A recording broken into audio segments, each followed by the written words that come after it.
آپ نے جو ہسٹری بتائی ہمارے ڈیزاسٹر کی، ہم آج پہنچے ہیں اور بہت سی آپ نے ٹیکنیکل باتیں بتائی. میں صرف دو چیزوں پہ آپ سے رہنمائی چاہوں گا ڈاکٹر صاحب. مجھے خوشی ہے سب سے پہلے کہ جب بھی آپ تشریف لاتے ہیں ہمارے اس فورم کے اوپر تو حال کی جگہ نہیں پھٹتی. اور یہ محبت ہے جو ہے وہ ہم دوست کرتے ہیں جو آپ کو سننے آتے ہیں اور میڈیا بھی اس طرح آتا ہے. پہلی بات یہ ڈاکٹر صاحب کہ یہ جو آج پاکستان کی صورتحال ہے یہ ہمارے ہمسایہ ملک میں بھی آج سے تقریباً 30-35 سال پہلے یہی صورتحال تھی. ان کا جو اس ٹائم پہ انڈیا کی بات کرتا ہوں جو ان کے اس ٹائم پہ فارن ریزرو تھے وہ 1 بلین، صرف 1 بلین ڈالر. انفلیشن ان کی 300% تک اور باقی بھی ان کا ڈیفیسٹ بھی سب یہی آتا ہے، برا حال تھا. اور پھر انہوں نے بھی جو ان کی ٹیم تھی، جو ان کے ماہرین تھے، معاشی ماہرین تھے، جو ان کے وزیر خزانہ تھے، بعد میں صدر بنے ان کے، انہوں نے بھی ایک چارٹر اکانومی بنایا اس ٹائم. اور وہ چارٹر اکانومی اس قوم نے، جس کو ہم پسند نہیں کرتے، انہوں نے اس کے اوپر عمل کیا، آج تک عمل کیا. تو یہاں تک پہنچے کہ ابھی ان کے ریزرو ہیں وہ 700 بلین اور ایکسپورٹ ان کی کہاں تک پہنچ چکی ہے. سب سے پہلے تو میں آپ کی جو کاوش ہے آپ کی آپ کے ساتھیوں کی کہ جو کام حکومتیں کرنے والے ہیں، جو کام منسٹری آف کامرس کے منسٹری آف فلاح سے کرنے والے ہیں، جو کام تمام جو ان کے وقت ہیں ان کے کرنے والے ہیں، وہ کام آپ نے کیا اور چارٹر اکانومی ترتیب دے دیا. اس پہ میں آپ کو مبارکباد دیتا ہوں کیونکہ یہ ہماری بھی سنتے آ رہے ہیں کہ ہمیں چارٹر اکانومی ہونا چاہیے. اور ہم آج کل بھی فیڈریشن آف پاکستان لیول پہ اس کو دوبارہ جو ہے اس پہ چل رہے ہیں، بنا رہے ہیں. اس پہ میٹنگ سیپریٹ آپ کی ہماری ہوگی. اب آپ نے بھی چارٹر اکانومی بنا دیا. ایک چارٹر اکانومی بنا تھا 80s 90s میں انڈیا میں، ایک ابھی ہم اسی صورتحال میں گزر رہے ہیں. تو اس کے بعد جو سیکنڈ ڈاکٹر فیس ہے نا، ہمیں رہنمائی کریے کہ اس کو ہم کس طرح امپلیمنٹ کروائیں. ہم مین کا بزنس کریں نمبر 1 کیونکہ ایک تو کام آپ نے یہ انگریزی کی اور شیور میں اس کو پڑھوں گا تو آپ نے جو ٹیکنیکل بنائے ہیں تو وہ وہی بات ہوگا، بات ہوگا پروگریس. لیکن جو سیکنڈ ایگزیکیوشن نہ ہوا، اگر یہ امپلیمنٹ نہ ہوا تو آپ جیسے لوگوں کے جو کہ ڈالرز لاکھوں میں آپ کی ایک ورتھ ہے، وہ یہ محنت ہے ہمارے لیے ہے، پاکستان کے لیے ہے، وہ ضائع نہ ہو جائے. ایک نمبر 1 بات. دوسری بات سر، جو آج کل ہمارے حالات ہیں، جو اکانومی کے حالات ہیں، جو آپ نے ہمارے فارن ریزرو کی بات کی، ہمیں سیکنڈ میرا جو کویشچن ہے شارٹ ٹرم میں امیجیٹ ہم کیا کریں، ہم بزنس کمیونٹی نمبر 1، حکومت کیا کرے نمبر 2 شارٹ ٹرم میں، تاکہ جو ابھی ایک جو سامنے نظر آ رہا ہے سن کے دوسری طرف اندھیرا ہی ہے، کوئی روشنی کرن نہیں ہے. یہ سب جو یہاں لوگ بیٹھے ہیں، ابھی وہاں بیٹھے میں آپ سے بات کر رہا تھا، جب آج ہم کسی کو ملتے ہیں نا تو یہی کہتے ہیں فیکٹری بند ہے نا، یہ نہیں پوچھتے کہ یار چل رہا ہے کام. یہ صورتحال ہو چکی ہے. تو ہم اس مایوسی سے نکلیں، کسی طرح گورنمنٹ سے بھی کہیں. ایک بات اپنے بڑی اچھی بات کر دی کہ all political parties has to sit together. ایک تو یہ حل ہو گیا، وہ نہیں بیٹھ رہی.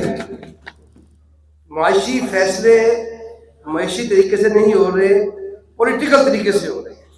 ان کو اپنی پولیٹیکل مالک چاہیے، ان کو نہیں چاہیے معیشت کہاں پہ ہے. سو میں چاہتا ہوں کہ آپ شارٹ ٹرم میں اور لانگ ٹرم میں ہمیں کچھ ایسی ہدایات دیں جس میں ہم گورنمنٹ سے کریں. Thank you very much. Thank you. میں آپ کو ایک بڑی انٹرسٹنگ سی بات بتانا چاہتا ہوں. جب میں UN کا انڈر سیکرٹری جنرل تھا، جس طرح میں نے آپ کو بتایا بنگلہ دیش میں میں نے کچھ خدمت کی. ہندوستان بھی میرے انڈر تھا، ایک پاکستانی کے انڈر ہندوستان تھا، اس لیے کہ کوفی عنان کے ساتھ بڑی انڈرسٹینڈنگ تھی میری. انہوں نے کہا کہ سارا ڈیولپمنٹ کا کام پورے ایشیا اینڈ پیسفک آپ کے ہاتھ میں. تو میں جب پہلی دفعہ گیا تو پروٹوکال کے تحت I had to meet the Indian prime minister. Guess who? من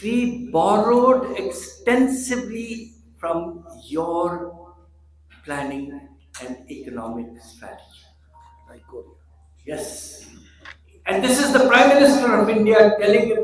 Of course, I was no longer a Pakistani. I was a world citizen. I had to take an oath.